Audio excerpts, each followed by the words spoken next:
दोस्तों, जय जिनेन्द्र। मेरा नाम नितेश कटारिया है। इस वीडियो में आपका स्वागत है।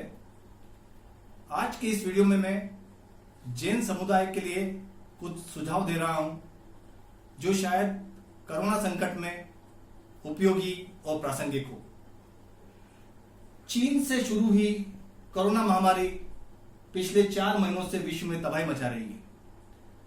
दुनिया भर में 200 देशों में अभी तक लगभग 2.25 लाख लोगों की मृत्यु हो चुकी है और 40 लाख से अधिक लोग इस वायरस से प्रभावित हैं।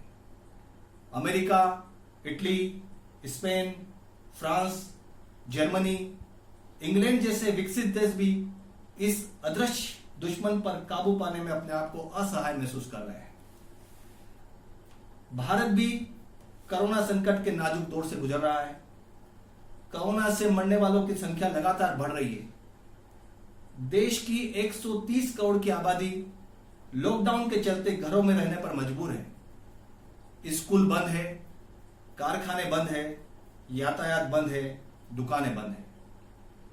विश्व के साथ साथ भारत की अर्थव्यवस्था भी सदी की सबसे बड़ी मंदी की ओर बढ़ रही है। कोरोना संकट ने भारतीय अर्थव्यवस्था की रीढ़ माने जाने वाले जैन समुदाय के सामने भी कई तरह के प्रश्न चिन्ह खड़े कर दिए हैं। जैन समुदाय कौन है? जैन समुदाय भारत का एक ऐसा समुदाय है जो अपने सात्विक आहार, सात्विक विचार, शांतिपूर्ण व्यवहार, धार्मिक संस्कार, नैतिकता, ईमानदारी, मेहनत, अहिंसा, जीवन मूल्यों और अनेकांतवाद के आचरण के लिए जाना जाता है। एक ऐसा समुदाय जो भारत की जनसंख्या का 0.5% से भी कम होने के बावजूद 25% से अधिक का इनकम टैक्स देश के राष्ट्र कोष में दे रहा है। एक ऐसा समुदाय जिसकी कुल साक्षरता दर देश में सबसे अधिक 94% है और महिलाओं की साक्षरता दर 90% से ऊपर है और देश में सबसे अधिक प्रति व्यक्ति आए हैं। एक ऐसा समुदाय जिसने विश्व के 60% से अधिक के हीरा व्यापार पर अपना आधिपत्य जमा रखा है और भारत के लगभग 3 करोड़ लोगों को प्रत्यक्ष या परोक्ष रूप से रोजगार प्रदान कर रहा है। यह समुदाय भारत के मुख्यतः 5 राज्यों राजस्थान, मध्य प्रदेश, गुजरात, महाराष्ट्र और कर्नाटक में निवास करते हैं। जैन समुदाय के लगभग 70% परिवार व्यापार और उद्योग धंधों में संलग्न हैं और कोरोना महामारी और लॉकडाउन के कारण इस समुदाय के लोगों के लिए भी आने वाला समय चुनौतीपूर्ण रहने की संभावना है। जैन समुदाय के परंपरागत बिजनेस जैसे James and jewellery, diamond cutting and polishing, कपड़ा, साड़ी, रियल एस्टेट, ऑटोमोबाइल आदि सेक्टर्स बुरी तरह प्रभावित हो रहे हैं और निकट भविष्य में भी इन सेक्टर्स में तेजी आने की संभावनाएं कम है। मेरे कुछ सुझाव इस तरह के हैं जिन्हें शायद लागू करने से इस संकट से कुछ हद तक बाहर निकलने की संभावना है। मेरा पहला सुझाव है जैन बैंक की स्थापना। कोरोना संकट से कई जैन परिवारों पर आर्थिक दबाव रहने की संभावना है। कोरोना के चलते कई बिजनेस सेक्टर्स में मांग बिल्कुल खत्म हो चुकी है। बहुत बड़ी संख्या में जैन व्यापारी बिजनेस नहीं होने के कारण कर्मचारियों की तनख्वाह, बिजली के बिल, बैंक के ब्याज, दुकान के किराए और घर का खर्च चलाने में असमर्थता महसूस कर रहे हैं। कठिन नियमों के कारण सरकारी बैंकों से भी बिजनेस के लिए लोन मिलना आसान नहीं होगा। इस परिस्थिति से उबरने के लिए जैनों को दाऊदी बोहरा समाज से कुछ सीख लेने की आवश्यकता है। बोहरा समाज एक ऐसा समुदाय है जिसकी पॉपुलेशन करीब 20 लाख के आसपास है हिंदुस्तान में, लेकिन वो शांतिप्रिय, संपन्न और वह समाज अपनी उद्यमिता और आधुनिक सोच के लिए जाना जाता है और उससे सीख लेकर भारत के प्रमुख शहरों में जैनों के लिए भी बैंकों की स्थापना करनी चाहिए। इस बैंक के माध्यम से उन छोटे व्यापारियों और उद्योग धंधों को बिना ब्याज के लोन दिया जाना चाहिए जिनका बिजनेस कोरोना महामारी से सबसे ज्यादा प्रभावित हुआ है।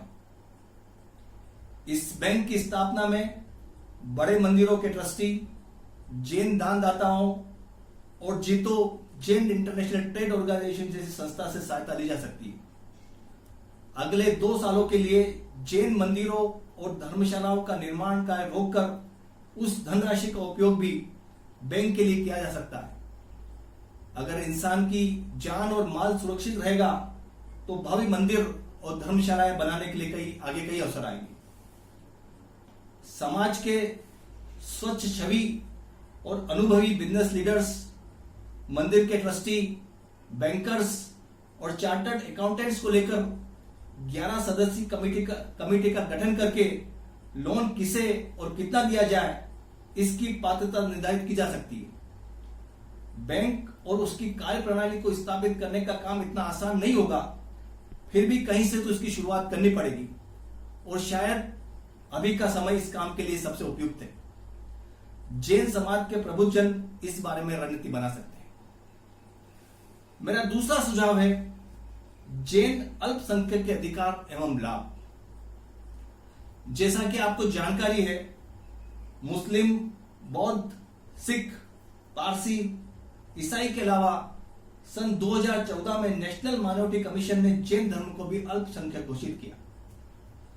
अल्पसंख्यक शब्द का नाम आते ही लोगों के ध्यान में एक विशेष समुदाय का नाम आता है जो शायद अल्पसंख्यकों को मिलने वाली योजनाओं का सबसे ज्यादा फायदा उठा रहे हैं।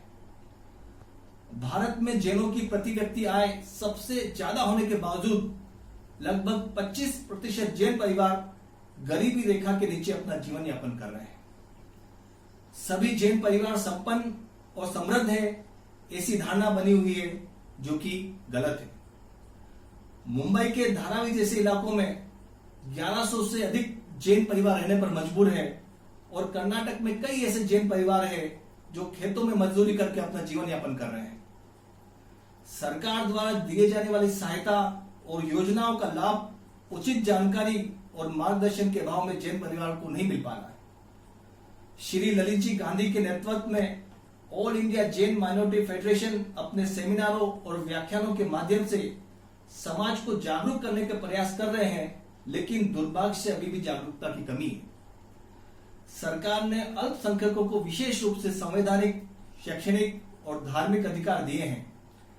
कोरोना संकट में जरूरतमंद जैन परिवारों को अल्पसंख्यकों को मिलने वाली योजनाओं जैसे छात्रवृत्ति, शिक्षा के लिए लोन, बिजनेस के लिए लोन, महिला उद्यमी के लिए विशेष लोन का फायदा उठाना चाहिए। उल्लेखनीय है कि इन योजनाओं का लाभ लेने के लिए आपको जैन होने और वार्षिक आय का स्वघोषित प्रमाण पत्र और एप्लीकेशन भर देने की जरूरत है। छोटे शहरों और गांवों में इसका ज्यादा से ज्यादा प्रचार होगा तो समाज के लोग इसका फायदा उठा पाएंगे। मेरा तीसरा सुझाव है व्यापार में निर्यात की संभावनाओं का तलाश। भारत में शादी और त्योहार 2 ऐसे अवसर हैं जिन पर सबसे ज्यादा खरीदारी की जाती है।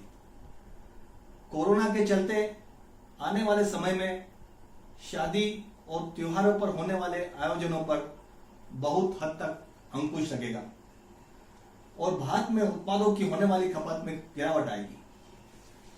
देश में बड़ी संख्या में उद्योग धंधों के बंद होने और नौकरियों में छटनी होने के कारण भी आने वाले समय में मांग में कमी रहेगी। इसकी भरपाई करने के लिए व्यापारियों और उद्योगपतियों को निर्यात के क्षेत्र में संभावनाएं तलाशनी होगी।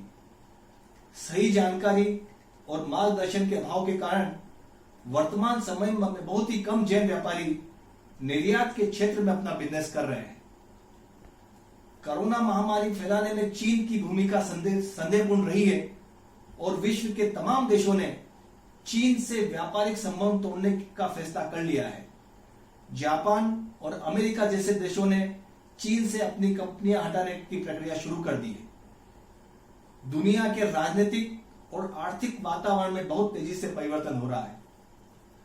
भारत से चिकित्सा उपकरण, हार्डवेयर के सामान, इलेक्ट्रिकल और इलेक्ट्रॉनिक्स, मशीनों के कल पुर्जे, खाद्य पदार्थ जैसे मसाले, ऑर्गेनिक फूड, औषधि पौधे, कपड़े और दूसरे उत्पादों को एक्सपोर्ट मार्केट के नए सिरे से रिसर्च करनी होगी।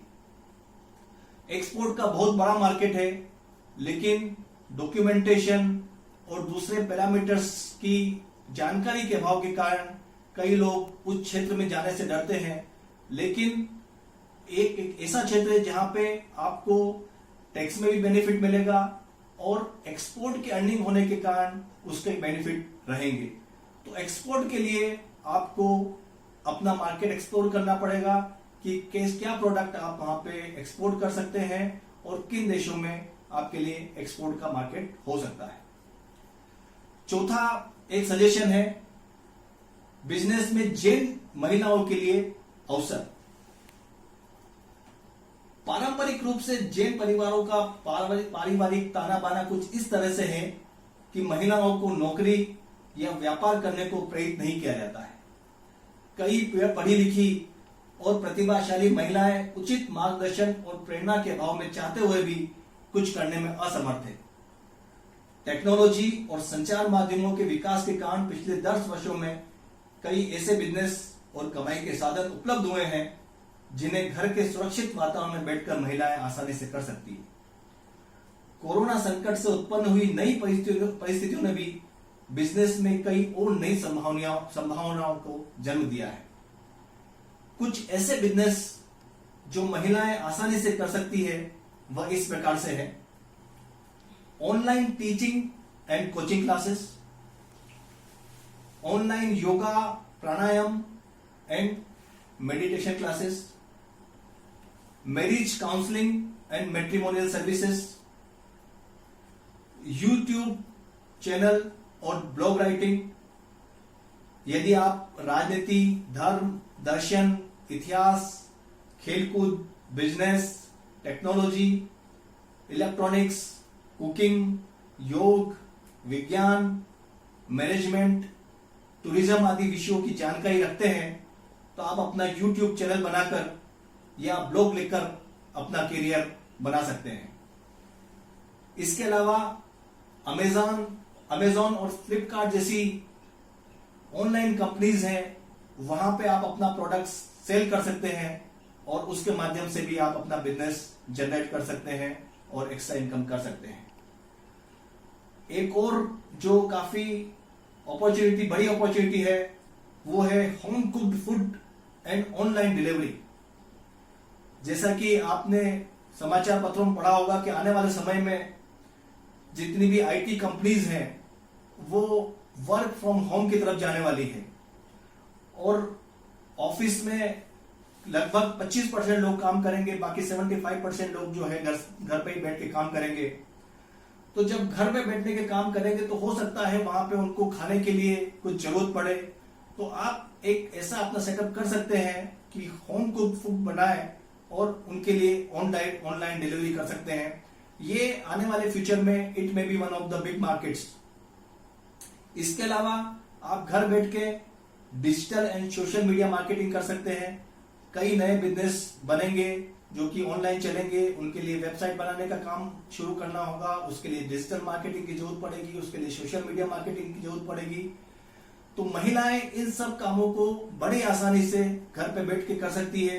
इसके लिए वो चाहे तो कुछ कोर्सेज ऑनलाइन भी कर सकती है, डिजिटल मार्केटिंग समझने के लिए, उसको पढ़ने के लिए, उसका अंडरस्टैंड करने के लिए वो कुछ कोर्सेज करके उसको अंडरस्टैंड कर सकती है और अपना बिजनेस कर सकती है। इसके अलावा content writing, Photoshop, video editing और ग्राफिक डिजाइनिंग जैसी सर्विसेज भी ऐसी सर्विसेज है जो कि महिलाएं आसानी से कर सकती है। आने वाले समय में महिलाओं की भी बराबरी भागीदारी होना पड़ेगा, तभी जाके इस क्राइसिस से, इस आर्थिक संकट से बाहर निकल पाएंगे। मेरा अंतिम सुझाव है व्यापार में तकनीक का समावेश। कोरोना वायरस के कारण लोगों की खरीदारी करने के तरीके में कई बदलाव देखने को मिलेंगे। ग्राहक भीड़ भाड़ वाली जगहों पर जाने से कतराएंगे और ऑनलाइन शॉपिंग ही करना पसंद करेंगे। यदि आपने अपने परंपरागत बिजनेस में, चाहे वो किराना हो, कपड़े का हो, इलेक्ट्रॉनिक्स का हो, कार की डीलरशिप हो, ज्वेलरी का हो, टेक्नोलॉजी और डिजिटल का उपयोग नहीं किया तो यकीन मानिए आपका बिजनेस में सफल होना मुश्किल होगा। मेट्रो शहरों में ही नहीं, छोटे शहरों में भी ऑनलाइन शॉपिंग का चलन तेजी से बढ़ेगा। व्यापारियों को फिजिकल और डिजिटल, ये जो कॉम्बिनेशन है जिसको आप फिजिकल बोल सकते हैं, कि हाइब्रिड बिजनेस मॉडल यानी ऑफलाइन और ऑनलाइन को अपनाना पड़ेगा।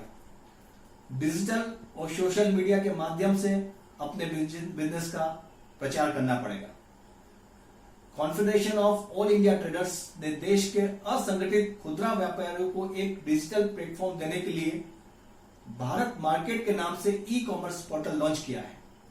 इस महत्वाकांक्षी योजना में पूरे देश के लगभग 1 करोड़ व्यापारियों को जोड़ने की योजना है। जिन व्यापारियों को भी इस पोर्टल से जुड़कर फायदा उठाना चाहिए।